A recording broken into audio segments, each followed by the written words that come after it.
Oh man. All right, here we go. I think we should be good. All right, what's going on, everybody? It is your good old boy JR coming to you live from Las Vegas, Nevada. We are back. We told you guys we would be back today. Um, we took a little bit of break. I had some family issues come up. Well, not issues, just more family visiting.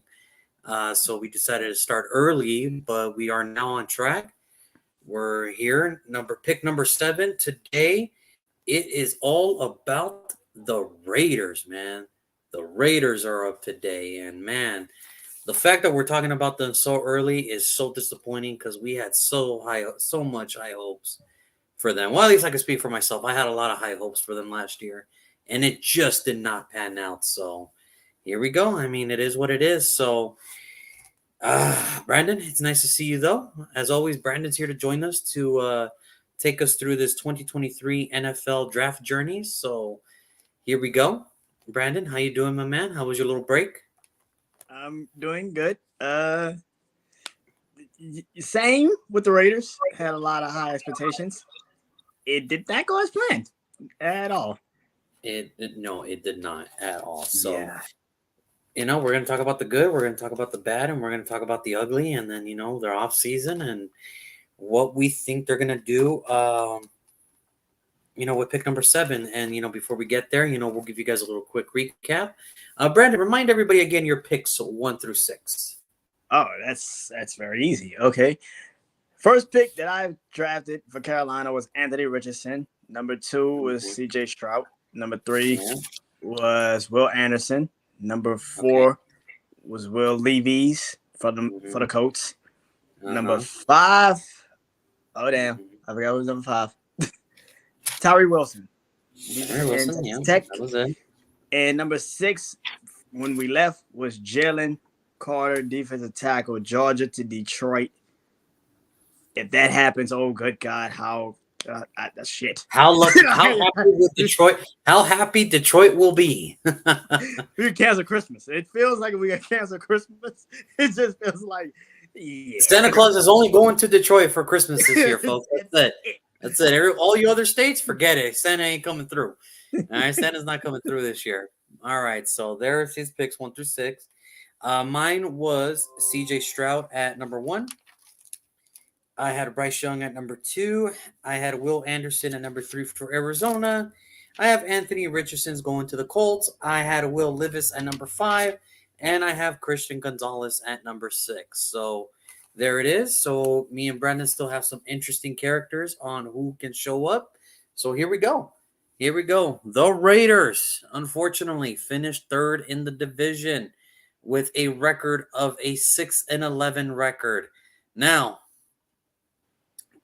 the crazy thing about this team, offensively, it seemed like nobody could stop them. It seemed like there was no defense out there that looked like maybe one, and that was the Saints defense, but that was just a bad week. The Saints are probably the only defense that figured it out because they were the 12th best offense in the league. Have I told you after that 6-11 record that the Raiders were the 12th best offense in the team? You thought I'd be lying to you. No. And why wouldn't they? They had the best running back, statistically. They had one of the better wide receivers in the league, statistically. Why wouldn't you believe that, right?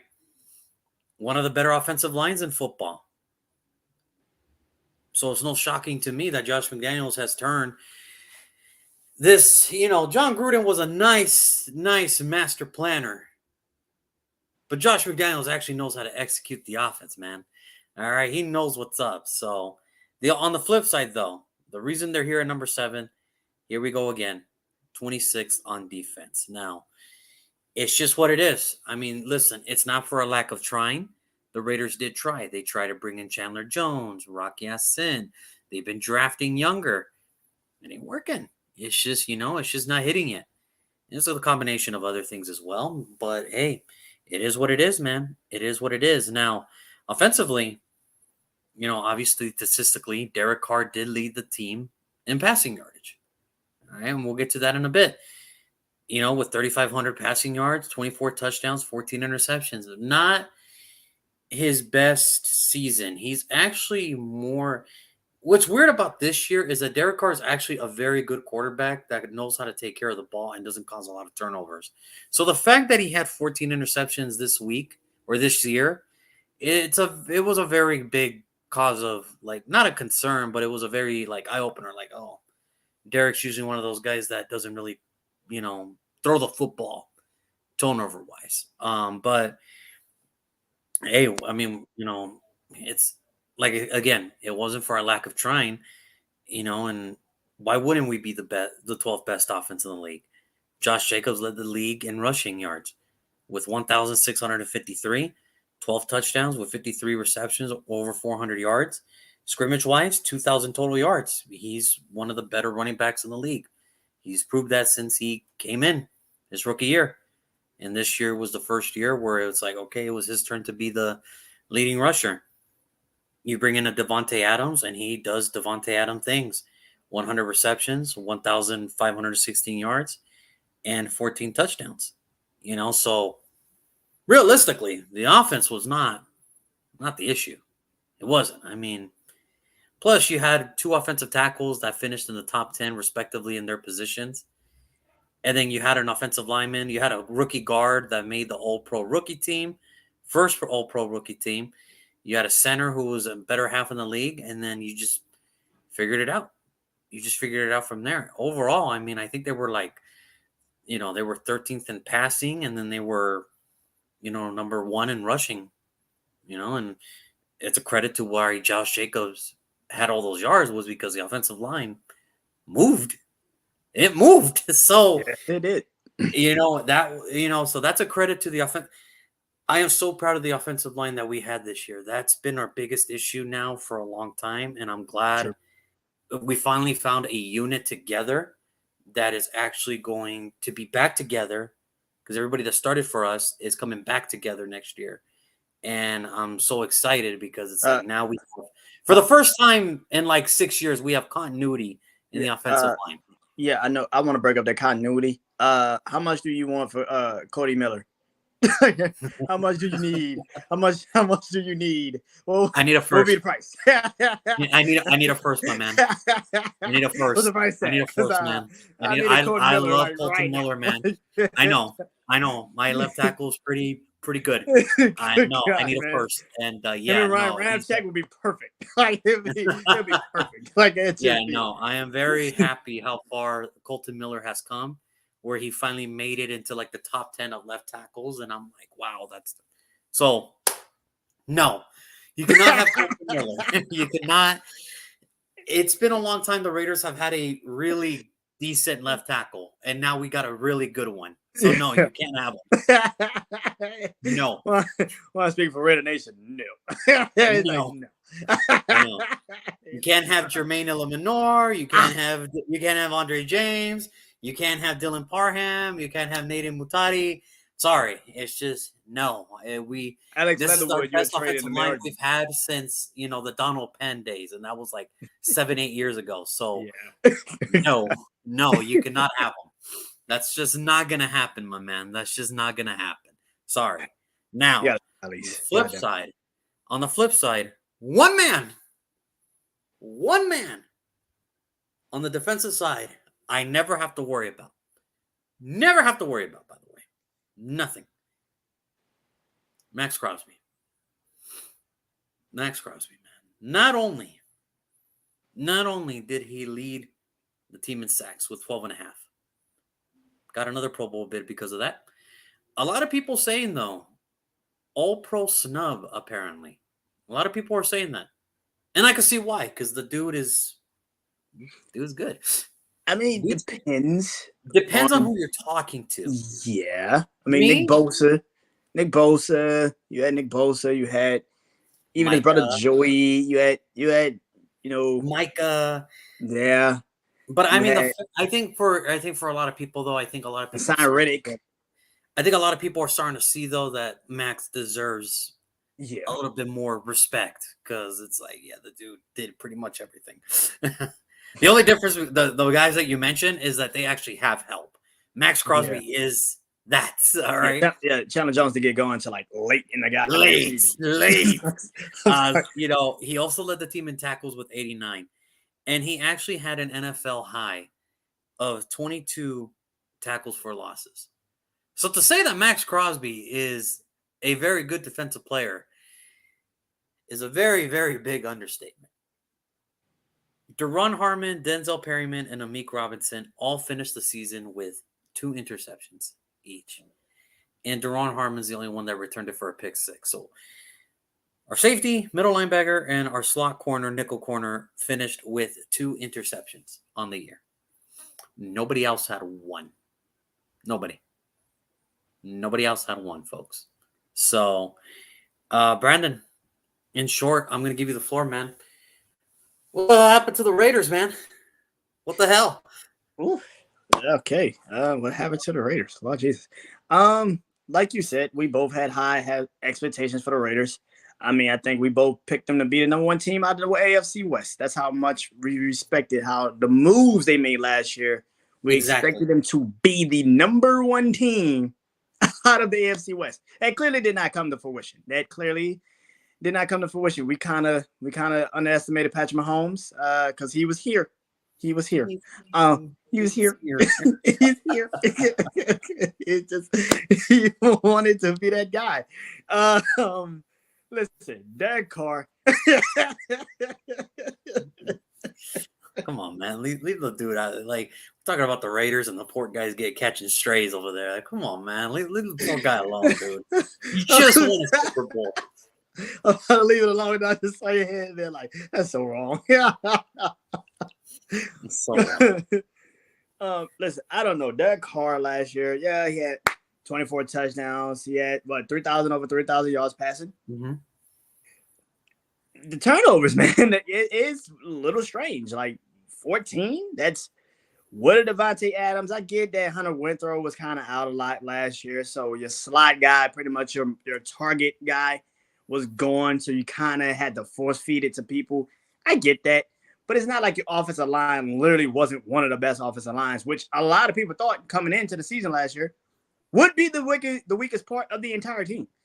And it was the total opposite. They were the strongest unit out of all. And the offensive line held up for like most of the year. Like, so it really wasn't an excuse. Let me ask you this: as a Saints fan, would you have wanted that offensive line last year? Oh my God, I would pay you. I just try to get Colton Miller. That's how much I know I needed an offensive lineman. But yeah, Derek Carr, 14 interceptions. That's kind of weird, man. And then you go out and you bring in a Devontae Adams, who literally is the best receiver. And it could be literally a conversation, I guess, for number 1. And it's maybe Tyreek Hill, maybe DeAndre Hopkins. It just depends. Justin Jefferson. It depends on what you like. Stephon Diggs could even enter into that conversation. It depends on what you like. And I think Devontae Adams, don't forget about my man Cooper. No, not Amari, but Cooper Kupp. Don't forget about my man Cooper. Not Amari Cooper. Cooper Kupp. But it could depend on who you prefer. But I'm pretty sure everybody would say Devontae Adams is damn sure in that conversation. So I think if we were to survey 10 people, I think 7 would say Devontae, 2, maybe 6 would say Devontae, 2 to 3 would say JJ, and then maybe 1 DeAndre. Yeah. That's just how it is. Yeah, and I feel like, yeah, and that's the thing. Like, you bring in a Devontae Adams. I think the Raiders last year. And I don't mean to cut you off again. And I know people are going to be like, that is so biased. Okay, you think that's biased? Tell me how Aaron Rodgers looked without Devontae Adams for the first time in a minute. How did he look? Exactly. How he's going to look with it? Forget all that. How's he going to look with the Jets?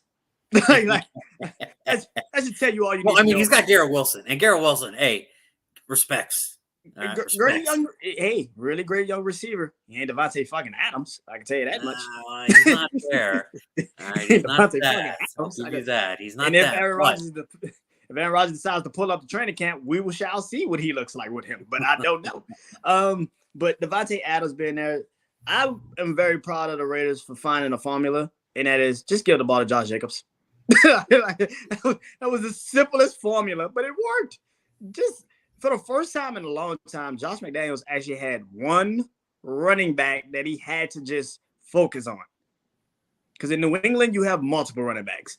So for him to have just one, he saw what that offense looked like, and I think this upcoming season we're going to see what that looks like even more. Defensively, oh good God, I wish they would have just did better.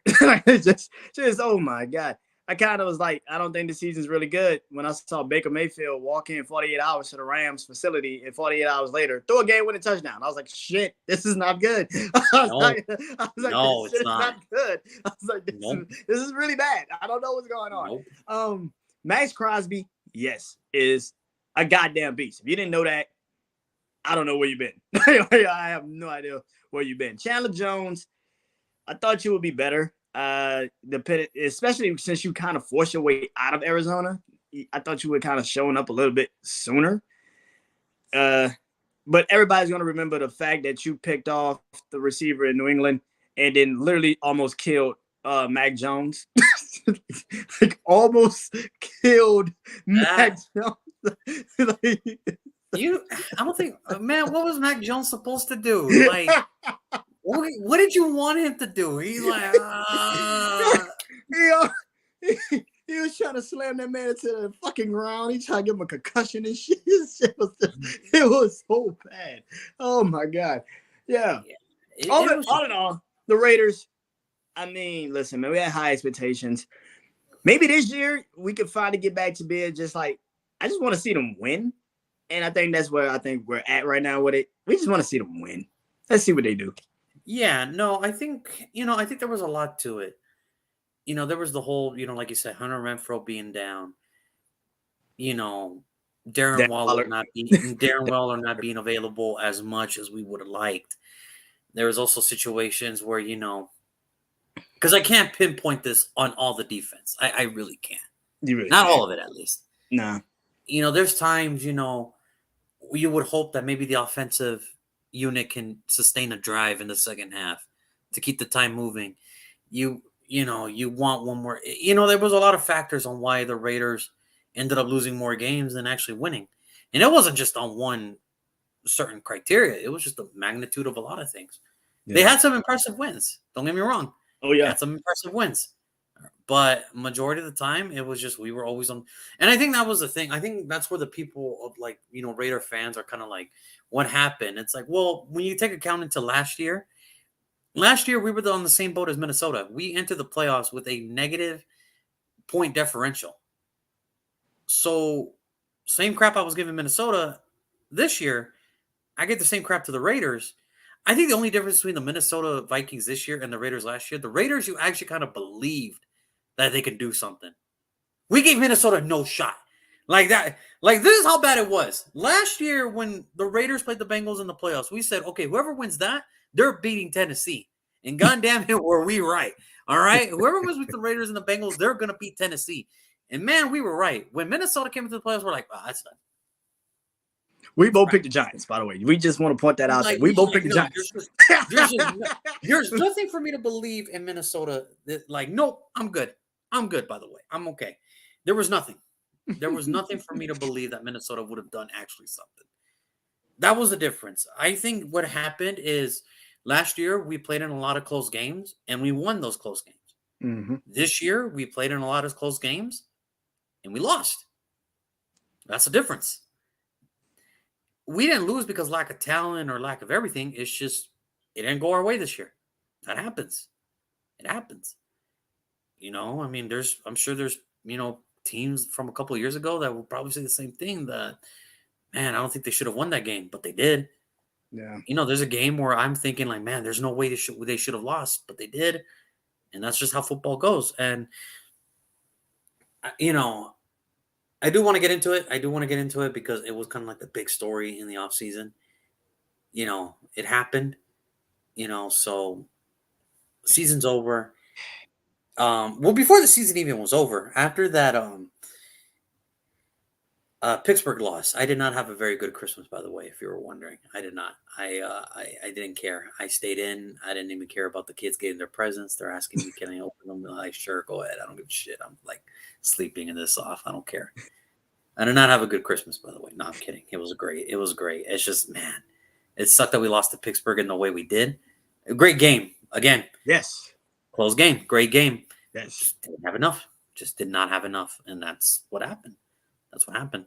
After that Pittsburgh loss, I think you could kind of tell the frustration was setting in for some players and everything. Josh Jacobs especially, I think he made it known because he's one of the more vocal people in our locker room. Him, Max are pretty much, and DA are one of the more vocal people in our locker room. And that Monday, Josh McDaniels, and I always look forward to pressers and everything because you don't know what you're going to get, especially after a loss. You don't know what you're going to get. And right away, he flat out said, hey, we're making a switch of quarterback. We're going to roll with Jarrett Stidham. I'm going to speak for myself because I can't speak for every Raider fan. I don't know. I'm going to speak for myself here.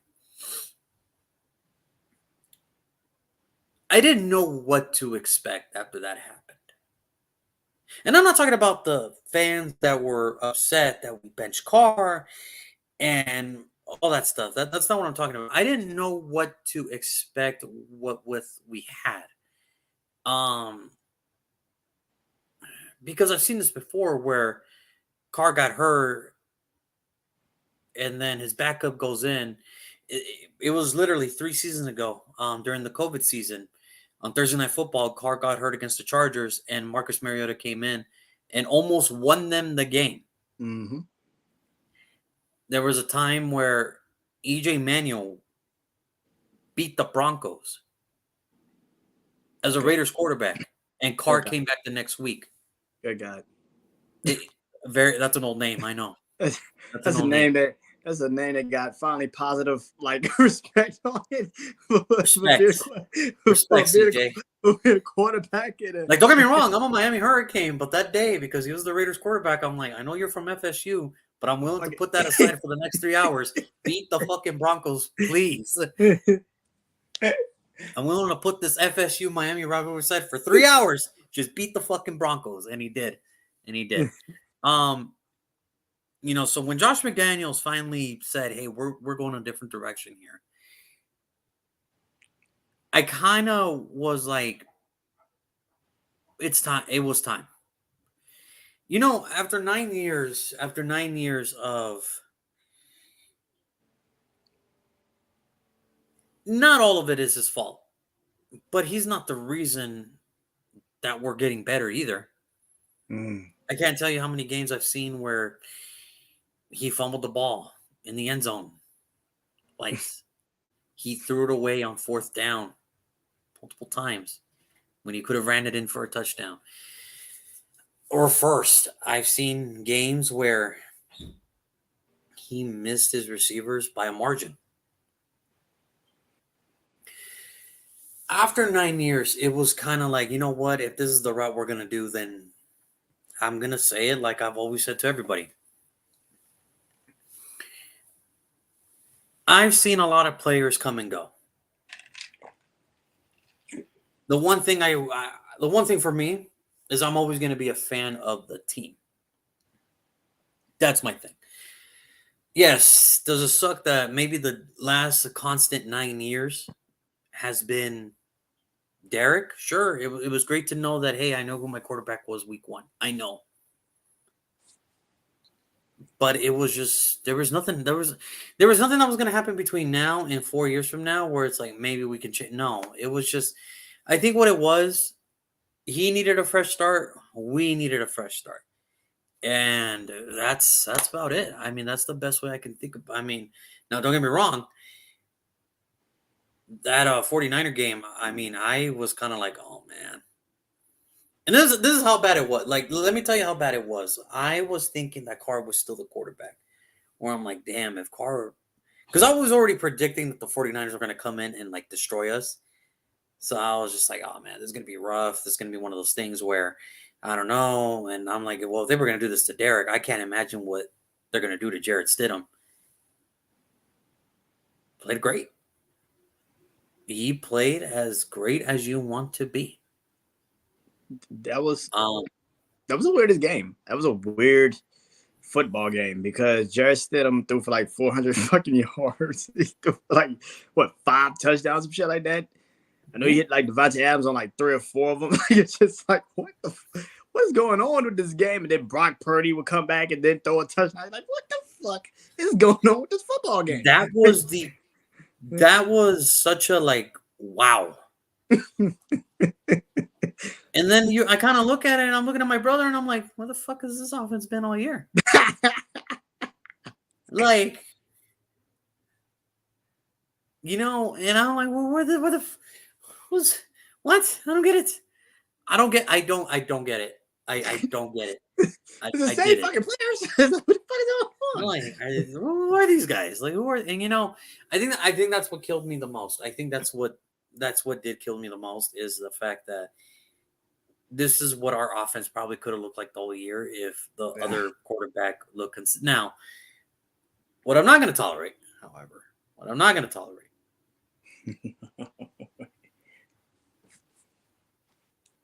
yeah, fuck your brother, Derek. There, I said it. I said it. I'm sorry. I'm sorry that the organization decided to move on from your brother. But explain to me why you're so mad at the Raiders. Like, for what? What did the Raiders do to your brother? Gave him every chance to show what he was worth. We have given him a great online, the best running back in the game, best wide receiver in the game. And you're telling me you still couldn't do nothing offensively. Stalling on drive after drive after drive. We even gave your brother a raise even after having a losing record. So I don't know where all this hate came from Carr fans, Carr family. I don't know. I understand you're upset that you want to protect your little bro, but be real. Was he the reason also that maybe we weren't as successful as we should be? Because you got to admit, if everything is on the Raiders, then damn, maybe we did not try hard enough. According to David, we did not. And if that's the case, then I'd be damned if Jimmy G comes in next year and we have a winning season and we go to the playoffs. Because I'm be like, damn, it's the same weapons, it's the same team from last year, and same defense, and damn, here we are. So I'm happy for Derek. He gets another chance in New Orleans. That's great. But I just don't know. I didn't understand the whole his brothers, Carr fans speaking out on the Raiders. Like people want to talk about like we were so great with him. Like, oh, here we go. Back to shitty quarterback play. And I'm like, yeah. Yeah, because before Derek, we were so great, I mean, look at that. 9 years before Derek, after the whole Rich Gannon thing and before him, it's like we had 0 playoff wins. 9 years with Derek, how many did we get? We're still in the same fucking boat, guys. Is Derek probably better than Jason Campbell? Maybe Carson Palmer?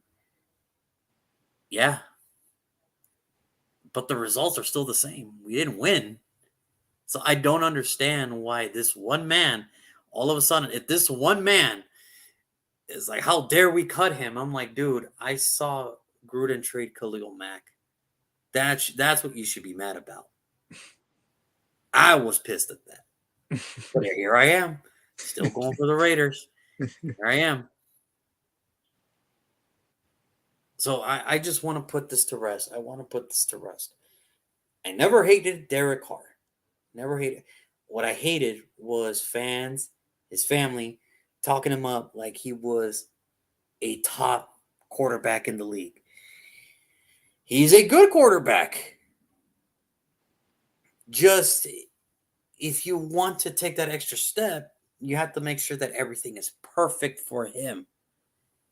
It's almost like Nick Foles, like when he had the best offensive line, best defense, best wide receiver room, and then the Eagles win the Super Bowl. It's like that. You need that.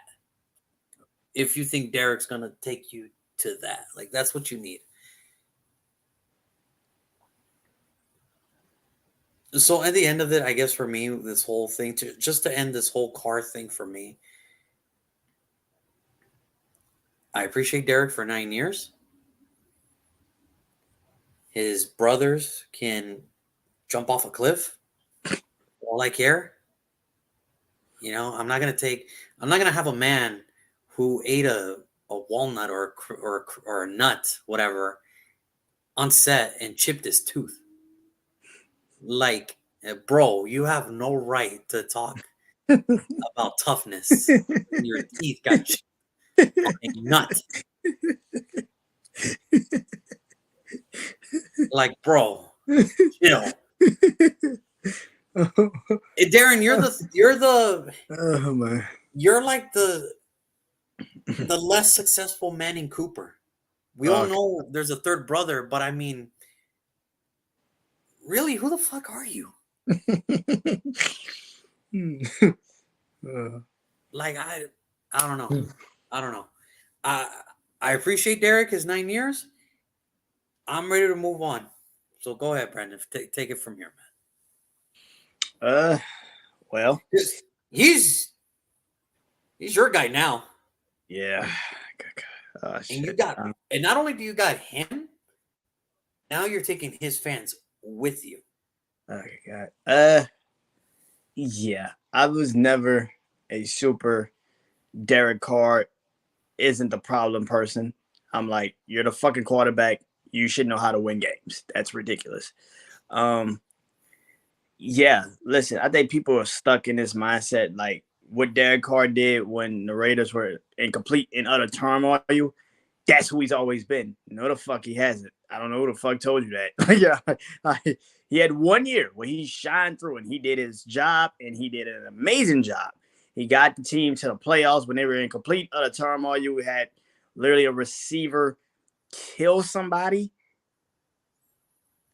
And that happened. Another cornerback literally threatened people on social media with guns. And that's not even the tip of the fucking iceberg. Your head coach literally got fired. Literally got fired. He resigned. He got fired for racial and sexual photos, tweets, messages. It was just like, dude. And Derek Carr, for 1 year, showed out. Congratulations. But we're not going to eliminate the other 8 years. He didn't do shit. That's what we're not going to do. He had 1 year where he was in the MVP conversation. I remember this year. He got them to the playoffs, and before he could get them to the playoffs and even play in that game, he got injured. And he missed the rest of the fucking year. And he lost to the Texans. The fuck are you talking about? Like, what are we talking about here? Like, what are we talking about here? Is this serious? Like, are we having this conversation with people? I get it. You have 1 year where you saw him do really great. But for the rest of the other years, the Raiders have literally finished at the bottom of the division. Even when they were beating the Denver Broncos. Like, they were beating the best defense possibly in the NFL, and they still couldn't finish higher than a third. With Derek Carr. That shit actually happened. Like, listen, I know he's going to be my quarterback this season. I'm happy we got a quarterback that we don't have to continue to play hot potato with the fucking position. That's pretty fucking good. I'm happy about that. But the best thing about Derek Carr is going to be the fact that he's not going to probably be on the field and have to do a lot. You got Taysom Hill. Alvin might get suspended, but they're going to run the ball a lot with Jamal Williams. Might? Have you seen that video? I'm not trying to think about the games that he gets suspended. I'm trying to be in the positive mindset. We can talk about that. We can talk about that in a couple of days. We're gonna talk about that in a couple of days. But he said Mike. Let it go. Let it go. Let it go. Let it go. Okay. All right. Okay, God. But we're gonna have a running game. Hopefully the offensive line is back healthy, which is a massive thing. If we have a healthy offensive line, Jamal Williams is there now. We got a good running back to kind of come in whenever Alvin does come back. If he comes back at all, they might suspend his ass for a good bit of the season. We will still have Chris Olave. We might have another receiver by the time we look up because I don't know if Michael Thomas is actually even going to be playing this season. Anyway, it goes.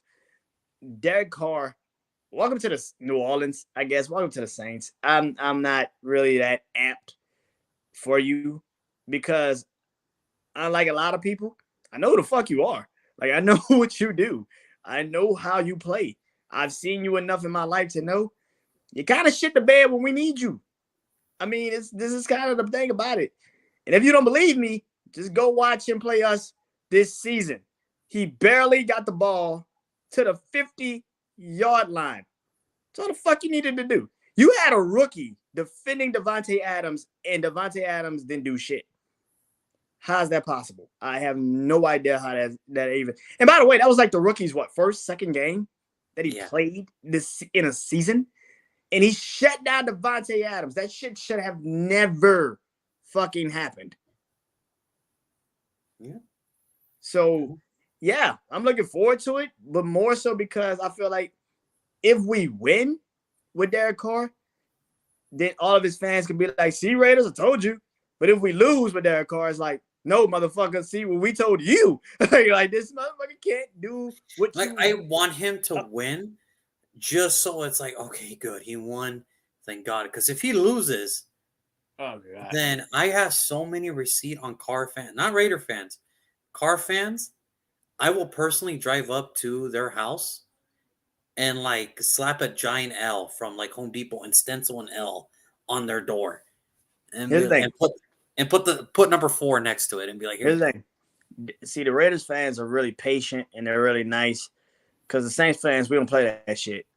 We will curse Derek Carr people all the way the fuck out because unlike a lot of people want to admit, the Saints have been pretty fucking good for the last 15 fucking years. Like, it's only been like these last 2 seasons where we've kind of shit the bed.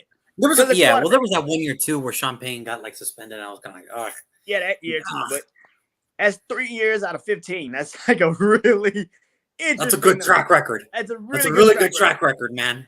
So if Derek Carr is coming in to beat down the guy that's supposed to really replace Drew Brees, because that's pretty much what you're doing. You're really becoming the guy that we're putting all our chips on and saying, you're the guy to replace Drew Brees.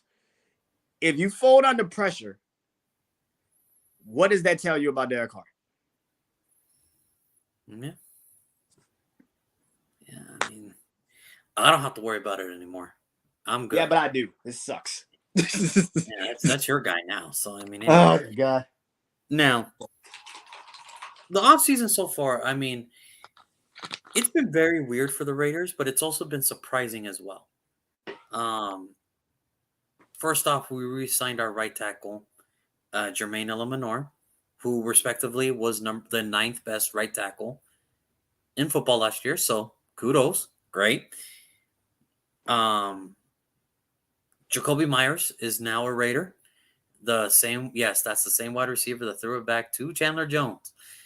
And my boy Mac tried everything.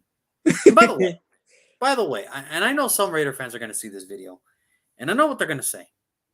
Well, Jarrett Stidham had all control.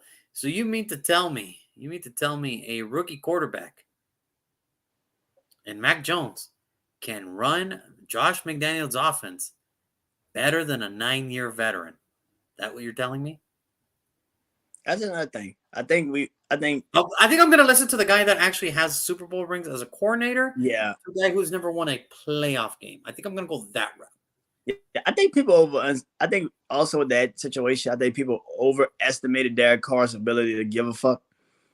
I think they overestimated his ability to give a fuck. I think that people kind of was like, he's clearly going to be great with Josh McDaniels. And then it didn't work out. And we're like, yeah, kind of makes sense now, doesn't it? It's just like, kind of makes sense now, doesn't it? Yeah, it happens. Well, not only did we get Jakobi Meyers, we also got Philip Dorsett. So I definitely have to get his autograph on a Miami Hurricanes helmet when I go to training camp this year. We re-signed Jacob Johnson, the fullback. Jerry Tillery's coming back, former first rounder. I'm very excited about that one because when he joined the Raiders, we actually started getting pressure on the quarterback. And I think Jerry Tillery. I think what the Chargers were doing, I think they were misusing him. I Yeah, think they were trying to more on the outside when clearly it's like, he's defense no, he's tackle. an inside guy. Yeah, he's defense, the tackle. He's really inside. That's Yeah, ridiculous. he's not meant to be outside. No, but Yeah. inside, he's got this. Robert Spillane, linebacker from the Steelers. If you don't know him, go watch him against the Titans. And there's a certain point where it's like 4th and goal, and he busted the hole, and him and Derrick Henry meet, and he actually won that matchup, which I'm very surprised. But that was him. Brandon Faison, a former Raider himself, he's back. We also got Mike Gray, or I'm sorry, David Long from the Rams, and then we also got Duke Shelley, another corner, Roger Teamer, Marcus Epps. If you don't know him, he's the safety from the Eagles. He's coming in. And I guess the biggest one of all, the one that everybody does know about, Jimmy G. Jimmy Garoppolo. Jimmy G is now the quarterback of the Las Vegas Raiders. What's up, Jimmy? Woo! What's up, Jimmy? Woo! Well, that's his title. He came to the right state, I'll tell you that. I'll tell you that. He came to the right state, man. I'm telling you. I mean, but he is the guy that's gonna be, he's gonna be the guy that's gonna be taking the helms. And how much of a difference is it gonna go?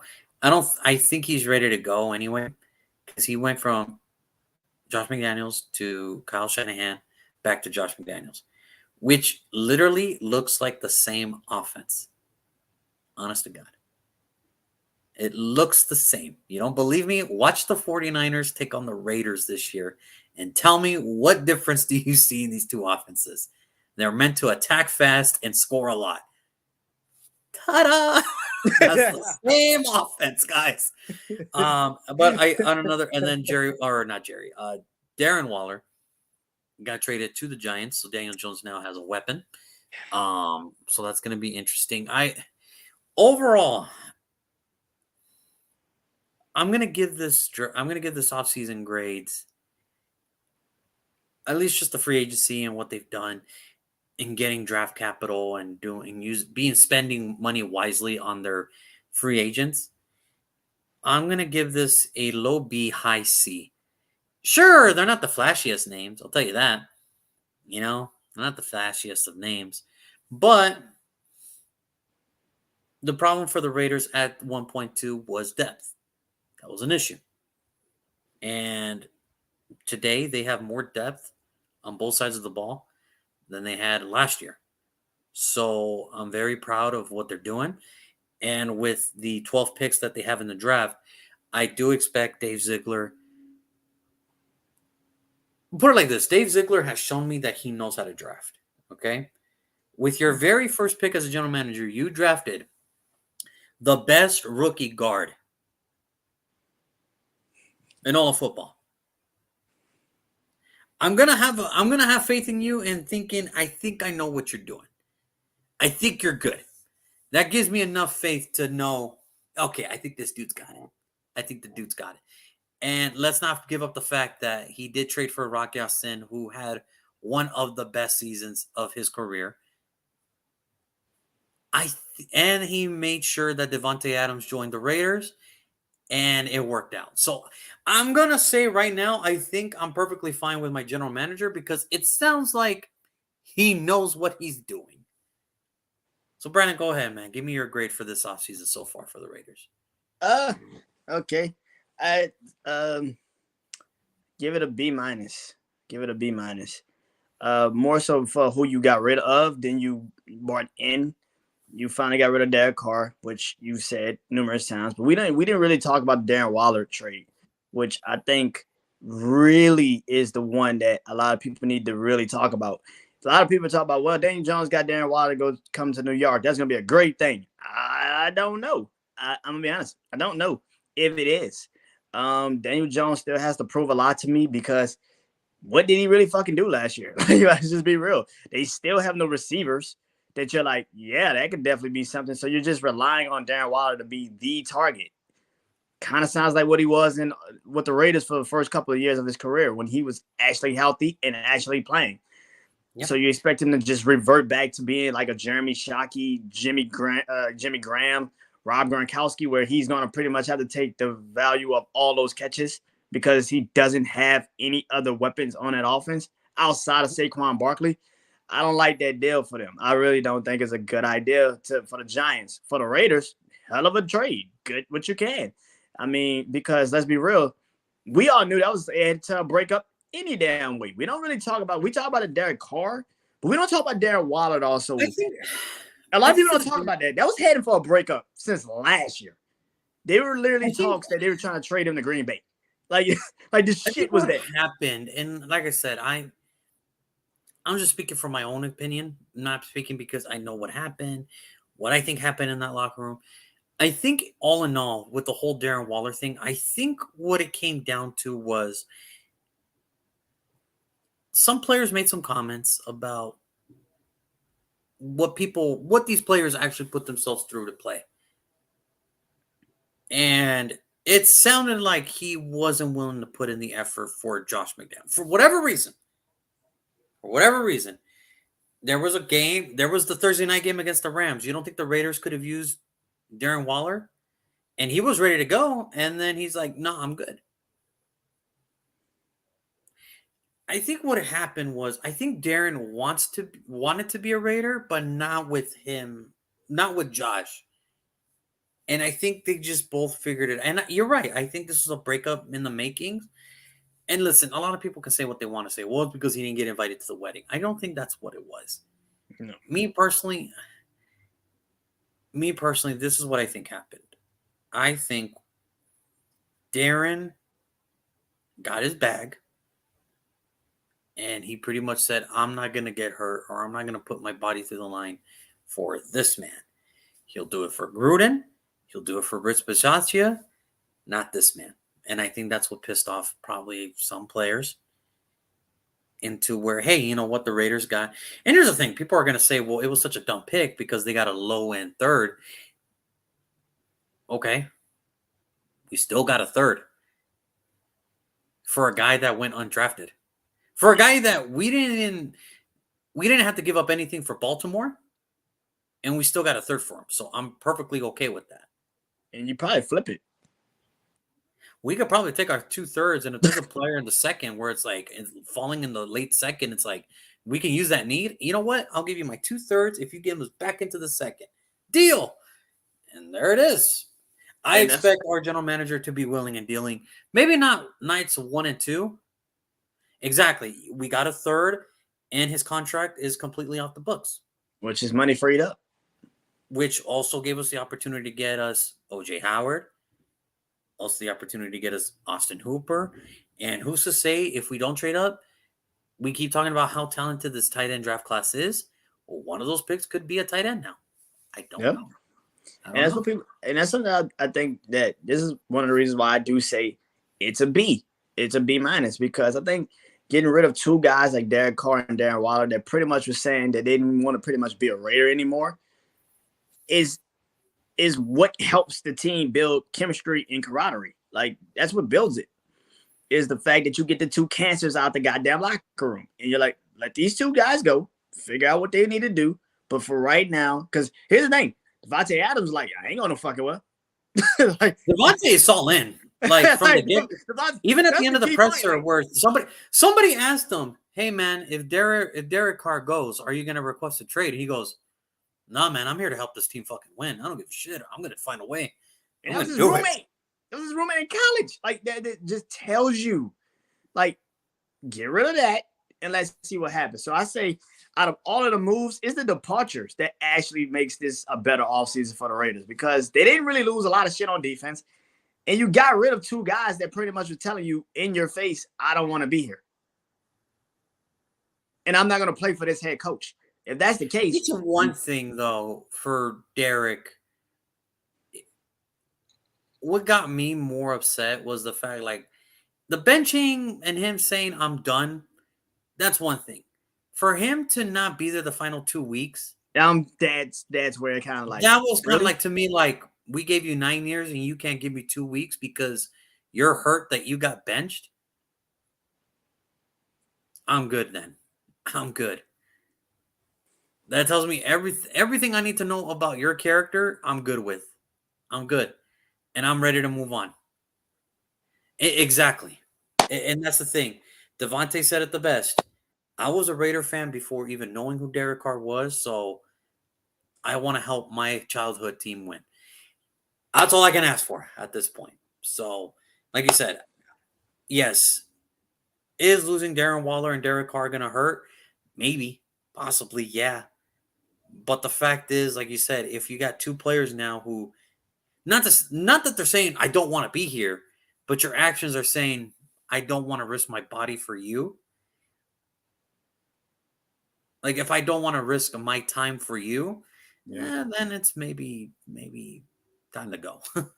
Maybe it's just time for all of us to go then. Maybe it's just time for all of us to find different uh paths in life, you know? So I'm okay with it. Like I said, we still got a third. We can flip that. Hey, Carr is New Orleans problem now. Yeah, don't remind my friend Brandon here. Don't remind my friend Brandon here. So here we go. But like I said, I think the Raiders did enough. I think they added more depth pieces, and I think what they're truly gonna do for the first time in a long time is shoot for the draft. I think they want to go young in the draft. They're shooting for the draft. I don't know what the Raiders are gonna do. I don't. But I like the process that they're. I think we finally found a general manager who actually wants to build the right way, the best player available. You take them. I don't give a crap. You take them, and there it is. So, without further ado, ladies and gentlemen, it is time to make our picks. So, Brandon, here we go. Pick number 7. We are back. Who are the Raiders taking at 7? I have been so dying to hear about this. Okay. So for the 7th pick in the 2023 NFL Draft, the Las Vegas Raiders will select Devin Witherspoon, cornerback, Illinois. Yeah, welcome to the Raiders, man. Welcome to the Raiders. This is somebody that I've been debating this. I'm not gonna lie. It was him and another cornerback, and I was like, I don't know. I forgot how many players they picked up last year at cornerback. I forgot. I was like, oh yeah, they got Rocky Sin. I know Nate Hobbs, and I was like, yeah, and Herman, but you need a guy that's gonna physically just get in somebody's face. The Raiders haven't had that in a minute. they haven't had that Hold on. Branch. Brandon, I think your favorite critic's back. I think Mike, your favorite critic's back right here. Let me put that. Witherspoon, Devin Witherspoon, the corner from Illinois. Mike said, "Ooh, thanking." Okay, but you're gonna thank me for this because listen, I think that him going to the Raiders is gonna be a perfect fit. They need that guy. They need a guy that's just don't give a shit, don't care. I want to play. They need a cornerback like that. They haven't had that in years. And that's somebody that I think was Christian Gonzalez still on your board? Yes, he was. So yes, he is. Was he the other corner you were talking about? Yes, he was. So why Witherspoon over Gonzalez? Gonzalez has the tape and the results. What happened? What was your deciding factor in this? Well, actually, Devin Witherspoon was my pick regardless, and Christian Gonzalez snuck in my head for like the last couple of days, and I was like, yeah, maybe. But Devin Witherspoon was always my pick for the Raiders. I always thought he would fit perfectly with the Raiders. He has that oomph about him. He feels like a Raider. Like I don't know what to say. Like he feels like an old Raiders cornerback. He looks like an old Raiders cornerback. He just comes like if you watch him in Illinois, how he got up in receivers' faces, how he just played man, how he made sure that he stopped his receivers coming from the Big Ten, where you have to play against Ohio State and Michigan and their receivers and their receiving cores, and you kind of have that chip on your shoulder. I think the Raiders need a chip on your shoulder cornerback. They haven't had that in a long time. And I think a guy like him who doesn't really have to do a lot. You got pretty much your number one corner. So all you got to do is just have him be your number two and then figure out the slot. I think that kind of how this looks. I think that is kind of why I say Devin Witherspoon fits perfectly with the Raiders. He has that old Raiders mentality, something that the secondary, again, last year was kind of lacking, was aggression, was that physicalness. They were lacking that. I don't give a shit. What would help if Witherspoon is the pick? I think him, Marcus Sepp, and Trayvon Moehrig for run support would bring a whole new aggression attitude to take some pressure off Crosby coming off the edge. Which will also free up Chandler Jones to do what he does. And I feel like that is another thing. Like the secondary of the Raiders last year kind of had a lot of, as many signings that they had last year, they kind of slipped up a lot. And it feels there like was no physical. It wasn't a physical punch. presence. And that is kind of why I feel like a Devin Witherspoon, who comes from the Big Ten, who had to go up against those receivers of Michigan and Ohio State, he is going to show up. Well, I do love I do love how NFL Network, whenever I do watch their mock draft show, I do love how every time they talk about Devin Witherspoon, they always play the clip of where he laid homeboy out. He caught a screen and it was just like, oh no, like I'm like, God, like this is not gonna end well. Clearly, this was not in this. Clearly, they knew that this was coming. Yeah, and they snuffed it out. Okay, guys, we're taking this play off completely. Yeah, I think this is why I feel like he fits the team, man. He comes from an Illinois team that a lot of people might not even watch like that. So the chip is there. But Illinois last year, they had a very good season. Really good season. And they had a very great season. And that is the thing. Like, Devin Witherspoon has grown even last year. You see how he's grown. Remember, his freshman year, he was going up against Rashad Bateman, the former first rounder front, and he, as young as he was and as not. Yes, so Nnamdi was the last, not last Pro Bowl defensive back because that was Woodson. However, he is the last cornerback here's the thing that the Raiders did lack too on the secondary wise, and we talked about it earlier. Interceptions. Yeah.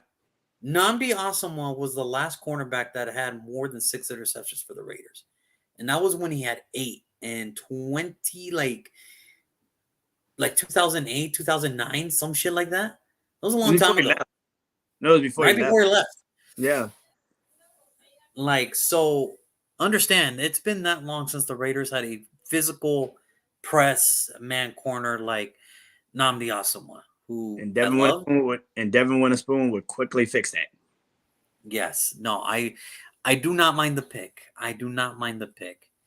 The other flip side to this defense is they've also been lacking sacks too. Yeah. And no disrespect to Max Crosby, no disrespect to Chandler Jones. Though we need help. We need help. There's no other way to put it. We need help. And as it pains me to pass up on a corner like Witherspoon, the way the draft is working for me right now. Safety room, just comfort, just comfortability. We need help. We need help on the defensive line. Very bad. I'm talking, it's bad, man. We haven't had a good defensive line. Put it like this. The last good defensive line the Raiders had, Matt Shaughnessy, Richard Seymour, Tommy Kelly, and Trevor Scott. God damn, that's a long time. I bet you can't even name me who 3 out of those 4 you don't even know who they are. That's how long. And before that, was that like 06, 07? It was like, yeah, that was like that was like 2010. It was like 2010. God damn. Lord, wow. Okay, like that's how bad it was. Like that's how bad it was. And before that, it was Warren. I'm about to say you got a WhatsApp.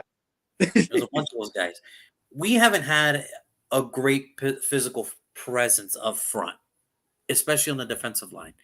Now, don't get me wrong. I like Jerry Tillery, But I do not think he is a great pass rushing defensive tackle.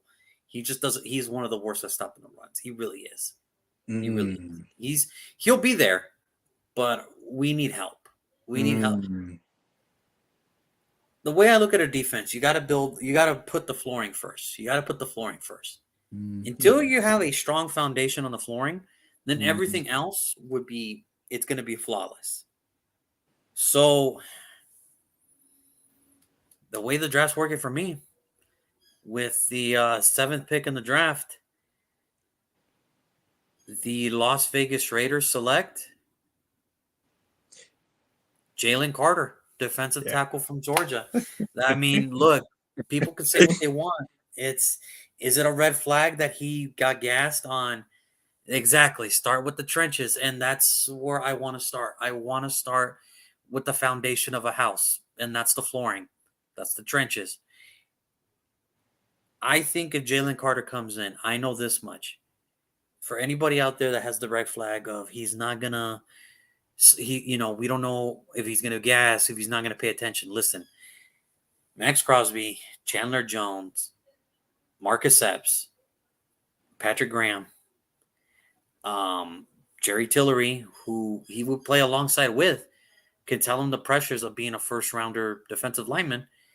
They're not going to let him slack. It's like, no, you were brought in here to be – Max Crosby would be damned if you think you could come in here and just try to win. No, you're going to work, and they're going to put their asses to – he will put their asses to work. All right, he will. And I think this would be a player that right away can change not just the team's attitude, but could change the franchise. This is a player that can franchise changing moment is what I'm trying to say. That's what I'm trying to say. Will he be there at 7? I don't know. But if he's there, you have to think about it for the Raiders. You have to. Yeah. Because when's the last time the Raiders had a great physical presence in the middle of the trenches like that? It's been a long time. Yeah. Jalen Carter coming in at 6'3", 310 pounds. A 2-time college football champion. Unanimous All-American. First team All-ACC. And people want to say that his production dipped. It really didn't. Like, people want to say he actually took more plays off. He didn't. Last year, he had 37 tackles, 1 pass deflection, and 3 sacks. This year, 32 tackles, 3 pass deflections, 3 sacks, and 2 forced fumbles. He actually did more with less talent because Jordan Davis is gone, Javonte Wyatt is gone, Nakobe Dean is gone, Trayvon Walker is gone. The only person he had to rely on was Nolan Smith. Yeah. And he actually did more with less help than he did than last year. And also, people forget the fact that this man was running down running backs from screens and shit. Like, this man wasn't taking shit off. What are you talking about? Did you not see him run down a fucking running back? Like, the fuck are you talking about? Like, come on. He would be such a presence changer for this Raiders defense. He would. Yeah. Immediately, he's a day one starter. Let's get that out of the way. He's starting day one. Like, that's not even a debate at that point. Number 2, that is your guy. That is the guy that's going to change your franchise around. Yeah. Number 3, that is one of a big need that the Raiders have had for a long time now, is interior tackles. We haven't had a good interior defensive tackle. We've had good ones. We've had decent ones. We need great now. We need great to match with Crosby, to match with Chandler. Now imagine a defensive line next year with Chandler, Jerry Tillery, Jalen Carter, Max Crosby. That's the front 4.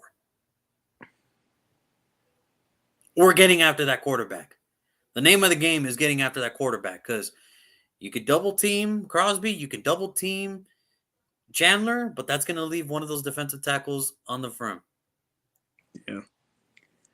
This might be high hopes, but he gives me the Warren Sapp vibes in terms of potential. He does. I mean, you have to take a chance because now you know me, Brandon. I never compare players to Hall of Famers or anything like that.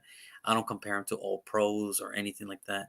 When I look at Jalen Carter, I have the same vibes as Jeffrey Simmons, and I was very pissed when we didn't take when we took Jonathan Abram over Jeffrey Simmons. I was very pissed because I knew Jonathan Abram was a good safety, but if Jeffrey Simmons would have been there, who knows how different that defense would look now with him, Cleve Farrell, Max Crosby, all those good stuff. Yeah. So I would be damned. Did you still have Khalil Mack at that time too? At the time, yeah, we still had him. Oh yeah, that'd be different. It'd be a different Raiders defense. It would have been a way. We wouldn't be talking about them being 26. Let's be real for 2 seconds. Khalil Mack would still probably be there. Let's be real. So for me, I'll be damned if he falls to us and we pass on him. I'd be damned because I'm getting Jeffrey Simmons vibes where, yeah, it might take a minute for him to develop. Maybe not a minute because I think he's way faster or longer than Jeffrey Simmons. Yeah. But if we can get that same type of play, then it's a win for me. Yeah, we need that. We need that help. Yeah, I think we both have come to the realization of when it comes to Jalen Carter, he needs veterans around him. You know, no nonsense. Attitude. It'd be my pick with him in Detroit. He goes to a defense that will have people that have been in that defense before, with Alex Anzalone and a Gardner Johnson and guys like that have been in there before, and an Aiden Hutchinson who actually knows how to do things. He would fit Detroit really well. The same could be said for the Raiders. He would fit the Raiders extremely fucking well immediately because the veterans will not let him fall back into that college, you're the man shit. He will be immediately a rookie. That is something that somebody like him kind of need. He needs to be humbled. Oh, and I'm sure Colton Miller will teach him like, oh, you're the man in Georgia? Well, this is the NFL. Wow. And that's exactly what he needs. He needs the humbleness. He needs a veteran team around him that says you can't do that shit you did back then. That's why I felt like last year with Derek Stingley. Like I was like, if he goes to the Vikings, you will have veterans there. It kind of just, I don't know, man. I think that if he goes to the Raiders, a hell of a pickup. That's a hell of a draft pick. And it does fix automatically what the hell you been lacking. And that is sacks. That is something that, and stopping the fucking run. Yeah. That is the key. Stop the run. Kansas City barely runs the ball, but when they do run, it's something. It's something. The Chargers, they barely run the ball, but when they run, it's something. All Denver has is the run. That's all they have is the running backs. Like, that's it. And I feel like also in the AFC with a Joe Mixon, with a Jonathan Taylor, if you get to the playoff point, Derrick Henry, guys like that, Jalen Carter would easily fix that. And it's not even a conversation. He will fix it immediately. 100%. 100%. And that's why, as much as I would, because corner is a need. Absolutely. So is linebacker. Yeah. That's also a need. But at 7, the way the draft is shaping up to be, if it were to fall like this, if Jalen Carter, people are going to say everything like, oh, there's no way he gets past this, and that.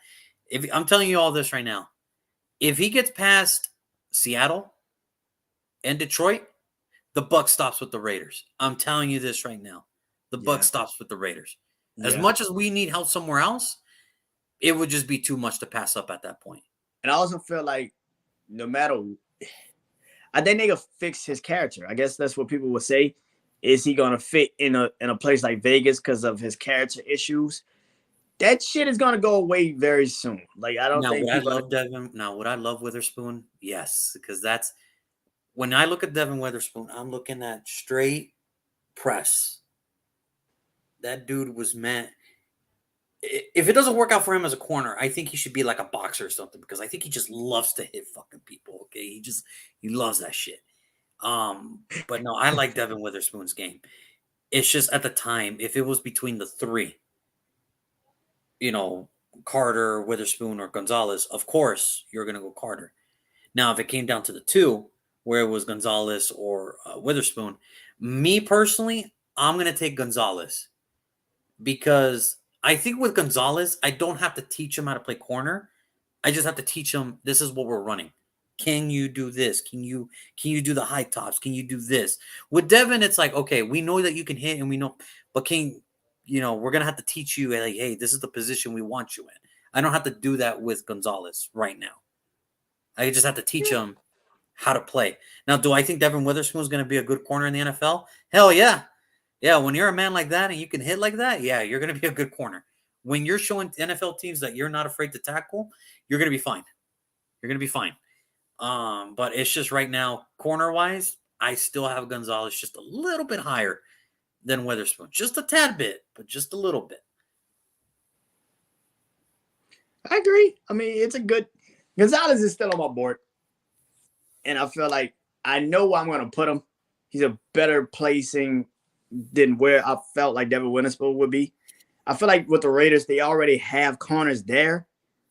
They just need to, like you said, teach him how to move in certain positions. That's it.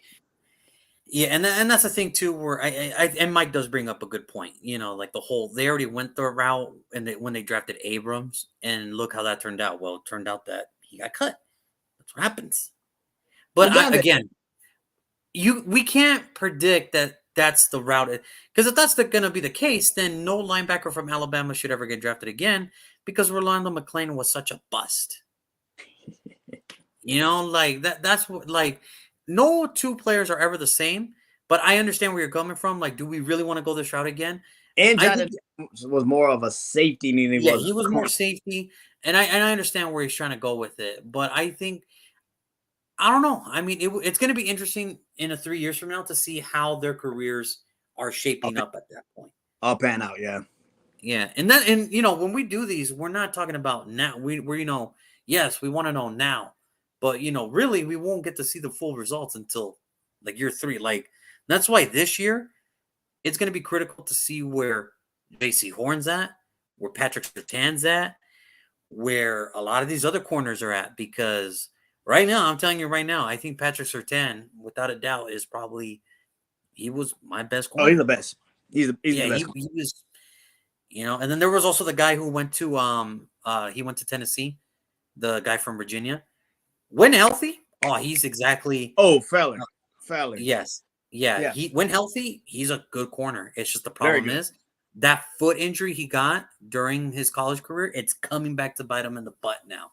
And that sucks because when he's healthy, he's great, man. He's great for Tennessee. And then Jaycee Horn. The only thing Jaycee Horn benefited is because he has a great defensive unit around him too. That's the thing. Don't get me wrong, Patrick Surtain has that too. Yeah. But it's like, okay, we know what's up. Like, we know what's up. Okay, like, I know what's up. I see Patrick Surtain twice a year. I can tell you the 4 times we've already seen him. Yeah, he's really good. He's really good. Now, he did have that one slip up in the overtime game against the Raiders this year where Devontae just broke away from him. But listen, that's Devontae. He does that to everybody. He did that to Jalen Ramsey. He did that to Darrelle Revis. Listen, he's done it to everybody. Patrick, if you ever watch this, it's not your fault, man. All right? I know you're going to be a great corner, man. I know this. It was just one slip up. He'll be okay. He'll be fine. Just don't let it happen again. Just don't let it happen again. Oh, it won't. I'm pretty sure he probably won't let that happen again. Like, do not let it happen again, okay? Like, just don't let it happen again. Especially not the same guy, okay? Especially not the same guy. Because you already know what's up. It's like, not the same guy, dude. Yeah, so just to recap, Brandon went with Devin Witherspoon. I went with Jalen Carter. So that is it for today's episode for the Raiders. We will be back tomorrow. Tomorrow. It's our favorite team, Brandon. Those pesky Falcons. Pesky Pesky Falcons. And me and you have a lot to discuss about because there's a certain player left on your board. I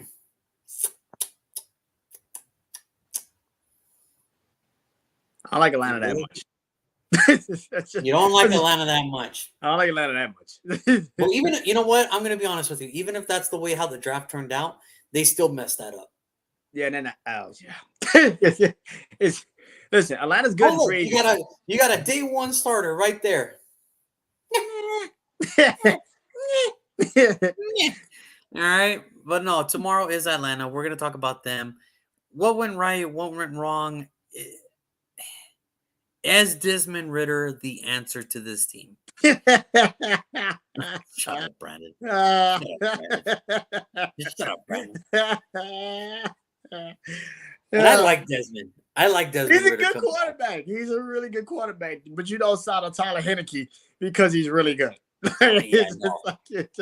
And also, is Atlanta in play for Lamar Jackson? I mean, Arthur Smith, he talked about it today. And, say what he wants. If he wasn't really that interested, he wouldn't say a lot. He wouldn't say what he has said today if he wasn't that interested, if you know what I mean. But overall, I think for Atlanta, they have so many issues, and I don't even know where to start.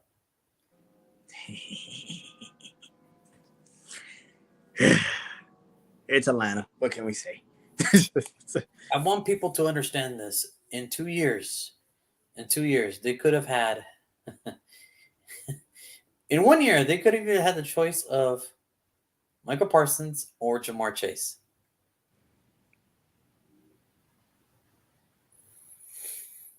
They went with Kyle Pitts.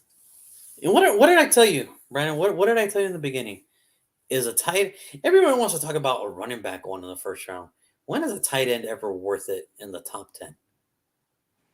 When was the last time you saw a tight end get picked up in the top 10 and he was actually worth a damn? Oh, shit. Can't even remember. I was going to say, are you baffled because it never happened? I mean, come on, guys. Like, what? I was about to say Colin Winslow, but Colin Winslow Jr. kind of fucked up his own shit. So I was, nah. I was like Colin Winslow, but I was like, nah. Yeah, no. He fucked up his own shit. Put it like this. To me, taking a tight end in the top 10 is such a waste of a pick. I'd rather go for the highest center or the highest guard at that point if you're really serious about this shit. And just know this, Atlanta could have either had Michael Parsons or Jamar Chase. Fuck that. Last year, they could have had Chris Olave or Gary Wilson Jr. That's how fucking bad they are at drafting. That's how terrible they are at drafting. They could have had Chris Olave or Gary Wilson Jr. It was like, Drake London. Like, nah, Drake London. That fits perfectly. Yeah, that's just like, what the fuck are you doing? What are you doing? Only Atlanta. Yeah. So we're gonna talk about Atlanta tomorrow, and we're gonna try to make sense of what Atlanta's actually trying to build here. And boys, it's gonna be fun. But as always, Brandon, thank you so much for joining in. You guys let us know in the comments, what would you guys prefer? Who would you think the Raiders would take, people of America, if either Devin Witherspoon or Jalen Carter were there at 7? Or is it somebody else? But until then, this has been our show. Brandon, as always, it is nice to see you, my man. I'll see you tomorrow. You have a good rest of your night, and then we'll go from there. Peace.